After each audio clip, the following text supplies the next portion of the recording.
Savais-tu qu'il existait un traité sur la Lune? Laisse-moi te raconter. Mais avant ça, si t'aimes la culture générale, on en parle tous les jours ici, alors pense à t'abonner.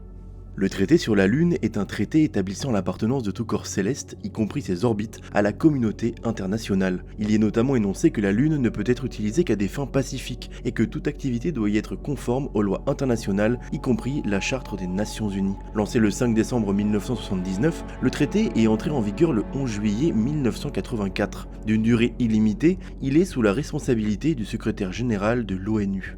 En l'état, le traité est considéré comme un échec puisqu'il n'a été ratifié par aucune nation ayant un programme autonome de vol spatial habité, actif ou en développement. L'article 3 prévoit l'utilisation de la Lune exclusivement à des fins pacifiques. Il interdit tout recours à la menace ou à l'emploi de la force ou à tout autre acte d'hostilité ou menace d'hostilité sur la Lune. L'usage, le stockage et la mise en orbite d'armes nucléaires ou d'armes de destruction massive est prohibé. Les États s'engagent à ne pas aménager de bases, installations et fortifications militaires sur la Lune et à ne pas réaliser d'essais d'armes ou de manœuvres militaires. L'article 4 garantit que l'exploration et l'utilisation de la Lune sont l'apanage de l'humanité tout entière et se font pour le bien et dans l'intérêt de tous les pays, quel que soit leur degré de développement économique ou scientifique. Cet article prévoit également un principe de coopération et d'assistance mutuelle des États dans leurs activités concernant l'exploration et l'utilisation de la Lune.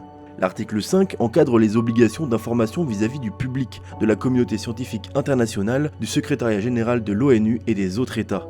Les États ont notamment un devoir d'information s'ils constatent un phénomène qui pourrait présenter un danger pour la vie et la santé de l'homme ainsi que de tout signe de vie organique. L'accord sur la Lune réaffirme les principes posés par le traité de l'espace. Le traité réaffirme la non-appropriation de la Lune et de ses ressources naturelles qui sont qualifiées de patrimoine commun de l'humanité. Il prévoit un régime de responsabilité et la juridiction des États sur leur personnel, véhicules, matériel, installations et équipements spatiaux se trouvant sur la Lune.